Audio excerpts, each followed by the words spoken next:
Welcome to the Beyond Ordinary Women podcast.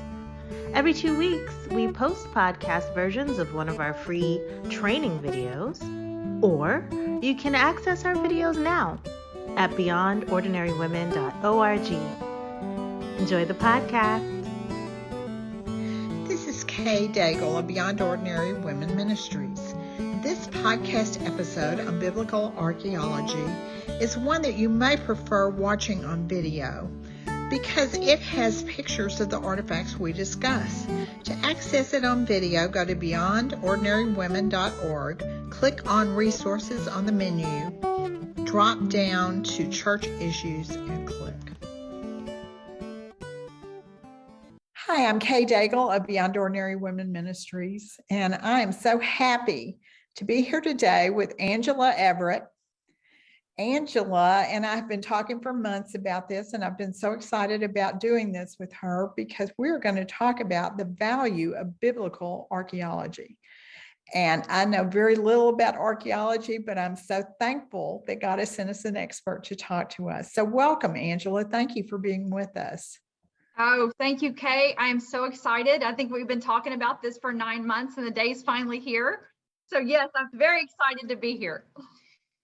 Well, we'll have a full bio on our website so you can get to know Angela, but I will tell you that she has a master's in archaeology and biblical history, and she is working on her PhD currently in that field. So she knows a lot about it, and she told me that normally in February she can't do this because we weren't planning to do this in February because she's normally in Jordan on an archaeological dig in February. But because of COVID and what that means with travel, she was unable to go. And I know she's really disappointed, but we are so happy that she's been able to join us today to talk. Angela, tell us just a little bit about yourself. How did you get interested in archaeology? Well, archaeology for me has always been a dream, but kind of a pipe dream, something I thought would be so cool to do, but I didn't think it was ever possible. I got married young, started having kids at 19, and then I had 6 of them. And so for the past 29 years, I've been homeschooling kids and taking care of kids, and then grandkids came. And so my life's just been very full of family. But when my youngest got older, I decided to go back and finish my bachelor's. And after I was done with that, which didn't happen until my 40s, I was like, I want to go on for my master's, but I was struggling in what to do. I was only interested in the Bible.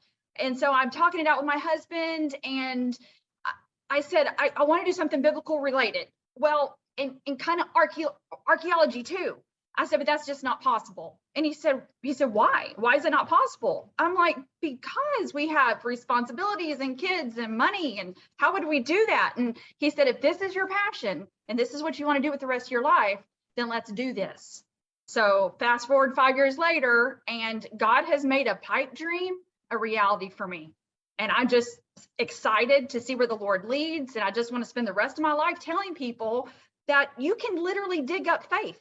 You can hold things and touch things that verify the Bible. So that's where I am. Yeah, don't we thank God for supportive husbands? Oh, my word, yes. Yeah, that's wonderful. Well, in this first video of the series, we are going to talk about really why archaeology is important. And you just touched on that. You can hold faith in your hands. You can see things that verify what we read in the Bible. So go ahead and tell us more about that, Angela. Well, I'd like to share 3 artifacts today, 3 discoveries, 2 of which are related. And we will start with Hezekiah's tunnel and the Siloam inscription. These 2 artifacts both deal with King Hezekiah, who we all know was the king in Judah in 715 to 686 BC. Okay, so 2 Kings 20:20 records, as for the other of Hezekiah's reign, all his achievements, and that he made a pool and he made a tunnel and brought water into the city. Are they not recorded in the annals and on and on? Okay, so that's the biblical record. Hezekiah did 3 things. Okay, well, doing exploratory excavations in 1838, Edwin Robinson discovered Hezekiah's tunnel. And so if you want to read real harrowing, like Indiana Jones type stuff, read Robbins' account of going through Hezekiah's tunnel in our modern era. It was all silted in. He had to go through on his belly sometimes with a candle, trying to, scribble notes. I have walked Hezekiah's tunnel a couple of years ago, and for someone who is highly claustrophobic, it was very hard for me to get through there. It still has water flowing today. I can't imagine being Robinson in 1838. Well, 2 Chronicles 32 records that Hezekiah did all this for the impending Assyrian attack by King Sennacherib. And part of those preparations, the Bible tells us, was that he covered up the mouth of the Gihon spring, which was the water supply for Jerusalem. He constructed a tunnel underneath the city wall and constructed the pool of Siloam to be the depository for the water. Okay, Bible records all that. Well, we have found all that. And on top of Hezekiah's tunnel, about 50 years later, some Israeli kids were playing in the mouth of the tunnel and found an inscription on the wall, inscribed on the wall. We call it the Siloam inscription, okay? And it records, surely one of Hezekiah's people put it in the wall, exactly what happened. Okay, it says this is the story of the tunnel. It says axe against axe, and then the water flowed 1,200 cubics from the source of the water to the pool.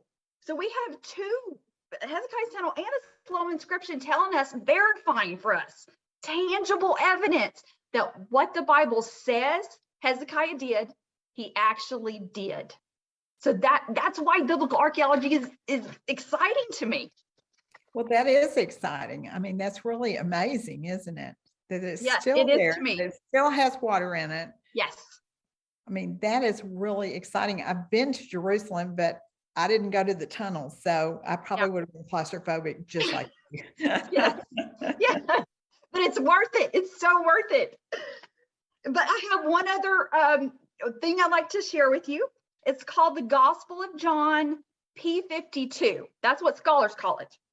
Okay, this Gospel of John P52 is a little fragment. It's a papyrus manuscript written in Greek. It was purchased in Egypt in 1920 by a man named Grenfell, but it wasn't translated until about 1934. And they discovered in 1934 that this was actually from the Gospel of John, chapter 18, 2 verses on one side, 2 verses on the other. So why is this little tiny manuscript important? Because it is the earliest New Testament manuscript yet discovered. It dates to about 125 to 175 AD. And so it was written about 100, 150 years after the original. And this is important because so many people argue, oh, the Bible is just written by men. Okay, well, yes, in a sense it was. But the Bible always comes under question about its historicity, its veracity, its authenticity. But other ancient manuscripts don't come under that type of scrutiny. I'd like you to see how other ancient manuscripts compare to the Bible. So we have lots of ancient manuscripts like Homer's Iliad. We have 643 copies of Homer's Iliad. We have only 5 copies of Aristotle's Ethics and other works, 20 copies of historian Tacitus, his Annals of Imperial Rome. We only have a few copies of some of these ancient manuscripts, and we never question their authenticity. We have over 20,000 copies of ancient manuscripts that are biblical text. 20,000 copies. No other ancient source even comes close to that. The Bible is the most well-documented ancient source that we have by far. And it also takes first place for the shortest gap between when the original was written and when the first copy was written. And the Gospel of John, P52, is that prize because it was written around 100 years or so after the original. So why is this little manuscript important? Because it's just one tiny example of the thousands upon thousands of ancient manuscripts that we have, far surpassing all other ancient documents. So this is tangible evidence. This is things that we can touch and feel and see that promote the Bible's historicity. And that's why I'm just in love with biblical archaeology. Well, I totally understand that. Let me be sure that we have this right so that everybody understands it. The fragment that was found wasn't when it was written, that's when the copy was made. Correct? Yeah. Right. It is the first copy of any part of any of the Gospels that we have. Is the very oldest little piece. Yes. That was a copy of the original manuscript that John wrote. That's correct. And so all these other thousands are also copies that were made of copies that were made. And so it was through the years, and to have so many that are alike shows that there was an original behind it. Am I saying that correctly? You are absolutely saying that correctly. Yes. And all these ancient biblical manuscripts agree.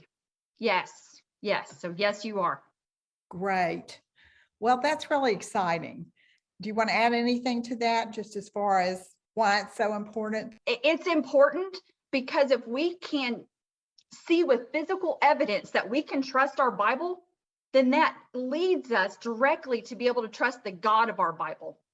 And that is why biblical archaeology is important, because God is trustworthy, and he actually gives us physical evidence to show us that he's trustworthy. That's great. And that's a great way to end. But that's not the end. We're going to do 2 more videos. And in the next one, Angela is going to get more into some significant discoveries from the Old Testament. Besides this fragment of the Gospel of John, there are some other really great discoveries. And I know you won't want to miss this conversation. So thank you, Angela. And we'll see everybody else in the next video. Thank you, Kay. Thanks for listening to the Beyond Ordinary Women podcast. You can find more podcast episodes and resources for women in leadership by going to beyondordinarywomen.org. This podcast is produced by Beyond Ordinary Women Ministry. Our production team includes Evelyn Babcock, Kay Daigle, Deborah Herring, and Sharifa Stevens.